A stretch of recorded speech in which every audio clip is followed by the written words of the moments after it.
Well, it's official. I just declared for the 2027 WNBA draft in April. Join me in this journey. Enes Kanter Freedom decided he's going to throw his hat into the WNBA. The WNBA does not ban men who identify as women right now from playing in the league. He would dominate the WNBA without batting an eyelash. The number one prospect in the history of the WNBA. Finally, some people are gonna watch the WNBA now. Welcome to the 2027 Women's Basketball Draft. And this year, the talent pool is unbelievable. With the first pick, Dennis Rodman. Wow. Elite rebounder, questionable footwear. Next pick, Dottie Pippen. Six-time champion, first-time stiletto. Shaquilina O'Neal. 7'1" without the heels. Magic Mimi Johnson. Still the best smile in basketball. And with the final pick, Michelle Jordan. And I took that personally. Excuse me, are these anyone's balls? Wow. No, we're ladies. Man, I cannot wait for 2027. That's gonna be a real entertaining year for sure.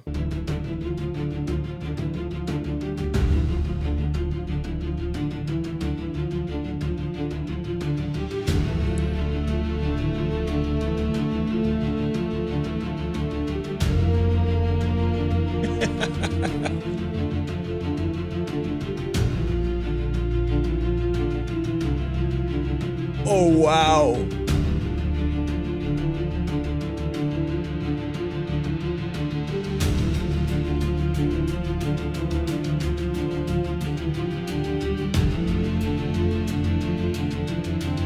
Finally, some real basketball. Bro, they built a 3-story defense. Stack another one, make it interesting. Penthouse! Oh! Somebody inspect that building! Knee pads, elbow pads, helmets. Y'all playing basketball or surviving a tornado? Wow. Well done. All that safety equipment and still no defense. Better add seatbelts. Oh, keep the helmet on. Return to sender. Smack. I can do this all night.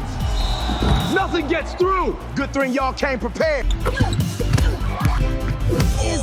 Okay, emergency meeting. What exactly is a woman? Anyone who identifies as one. So the wig counts? You can't question the wig. Then what proof do we require? Medical records? Absolutely not. A scanner? They walk through and it beeps? What are we to decide? Do not write wig test. What does it scan? Do not write wig test. Great, we still have no idea.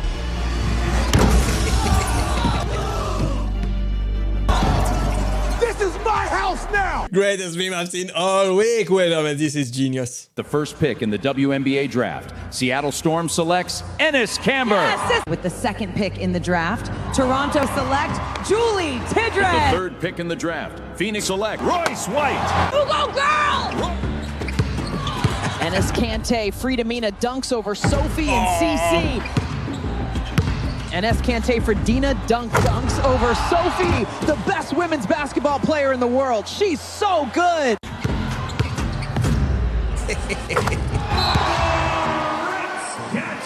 The Tempo are up by 130 points against the Valkyrie. Finally, some real basketball.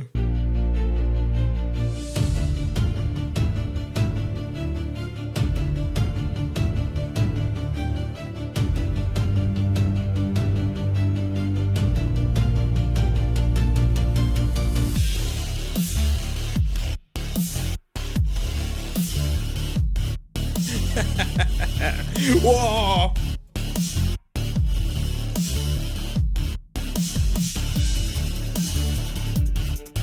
Well done. She definitely picked on the wrong girl.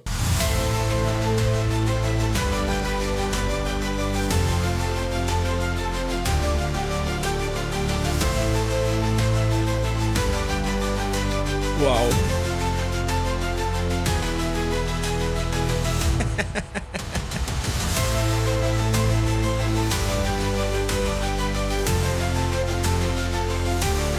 Can you imagine Shaq playing in the WNBA? That would be absolutely amazing. Hi, Tyler.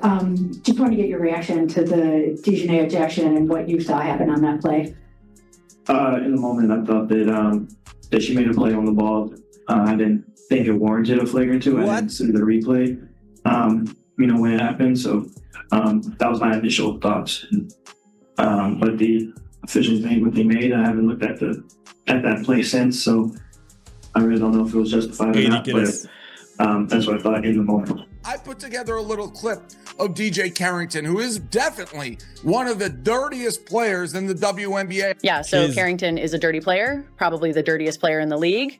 And then she has the audacity to go online right after her ejection and claim that she got ejected because of racism. That's the problem with these lefties. They try to play the victim always. Less than 24 hours after NBA player Enes Kanter Freedom announced he would enter the WNBA draft, Sophie Cunningham immediately made 3 bold moves that turned him into a total laughingstock. Previously, Sophie Cunningham had stated that women's sports should remain exclusive to women. Then former NBA first-round pick Enes Kanter Freedom declared his intention to enter the next WNBA draft, saying, "If simply stating one's identity is enough, then I satisfy every requirement to compete in the WNBA." After this story went viral, another former NBA first-round selection, Royce White, followed suit by announcing he would also enter the 2027 WNBA draft. He added that he would drop out only if the WNBA enacted an explicit ban, barring men from competing in obvious provocation directed at Sophie Cunningham. According to related discussions, Chicago Young Republicans and XXXY Athletics also plan to hold an event near the United Center to voice support for Cunningham's stance. The event was scheduled right before the Chicago Sky took on the Indiana Fever. Honestly, these NBA players, they are setting a great example. WNBA is in full crisis mode, and the corporate offices are having emergency meetings to define what a woman is. Let me suggest that you shouldn't be in charge of the Women's NBA League, which is what WNBA stands for, if you don't know what the W means in your name. It is an amazing crisis, completely brought about by their own wokeness and stupidity. The WNBA is the dumbest and wokest league in all of professional sports, and they were constantly virtue signaling that they wanted men to play in their league, that they're in huge favor of transgender players and opponents and the coaches, and the players themselves were signaling that they want this. I hope the WNBA learns their lesson after this. Every sport league should do the same. What happened is DB is the one that did something extra, and then Caitlin got the text. So I walked out there and I was literally talking to the ref. Say your DB. I was like this with the ref. I was like, now Caitlin got one, but why didn't she get one? Because if Caitlin's going to get one, then she should have got one. And I was just kind of pointing, and she's like, don't you point at me. And I was like, oh, shouldn't have said that. And I didn't say a word.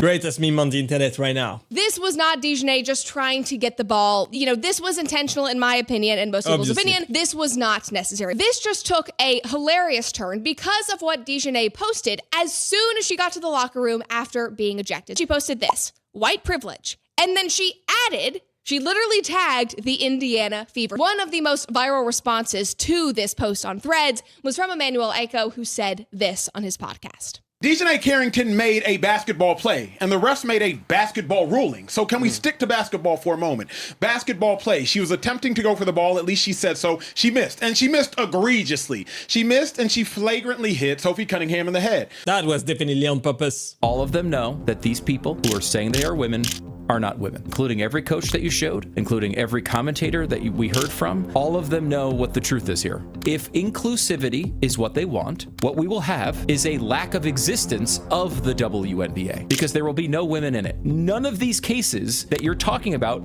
are fine to brush off as if it's a small percentage. How is that not obvious to everybody? This is just common sense to me. Sophie Cunningham was surprised by Dana White right after her debut as a UFC ring girl. Sophie Cunningham was in Las Vegas for her Fever's matchup against the Aces. While in town, she figured she'd catch UFC 329 and unexpectedly became part of the show. She explained she sarcastically said to Dana White she would be a ring girl for a fight if they needed her, when Dana actually took her up on it. I was like, hey, if you need a ring girl, let me know. And he's like, all right, like, first round for the Patty fight, like, that's you. I was like, yeah. He's like, no, seriously. And I was like, oh, God. Wow. Within just a few minutes, Sophie was officially a ring girl walking around the octagon and even made her way inside the ring with Max Holloway as the two recreated their viral pointing memes. Just a few days later, she still had a game to play. Sophie was on fire, coming off the bench to score 20 points. She is a superstar now. She has a huge career ahead of her, oh, for sure. The Lynx is the first choice, but the Fever, I mean, who can deny Caitlin Clark and what she's done for the game? I think I'd be able to elevate the game to another level still. I think I could take the game and really put people in the stands, put people in the seats, increase the TV audience, and hopefully that would increase the dollars. More women, more trans women would get more money and more exposure. I think it's a win-win for the WNBA, honestly. I don't see why they would be against it. And I would be the number one pick for sure. Enes Kanter's a good player. And hopefully, I mean, I would really love to play on the same team with Enes, because you want to play with the best players. That gives you the best chance to win.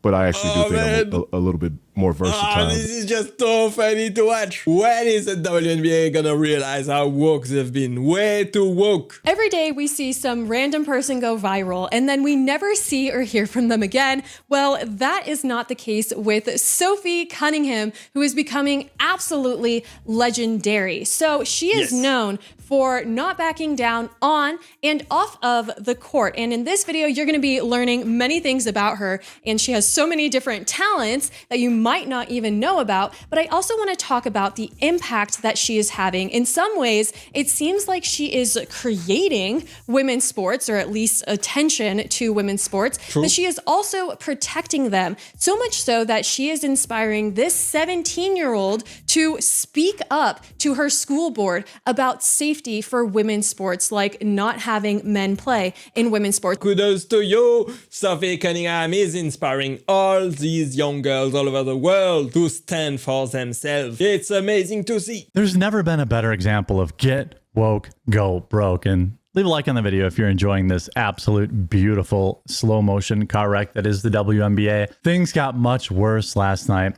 as a group of about 15 women met for an entire day and could not decide what a woman was. Now, I know, insert your joke about women and decision making, but hey, I know plenty of men that aren't great at making the call either. But 15 women in a room could not decide what a woman was. And the person that they're all defending, you know, the Dijon mustard player who went to a private school and pretends to be ghetto and said that the reason she got a foul was because of white privilege. And then when everyone called it out, she immediately deleted it and then tried to pretend it wasn't, that she never sent it or it didn't have anything to do with white. It was obvious. This what is a woman debate should stop now. Honestly, it's obvious to everybody what a woman is. Stop it.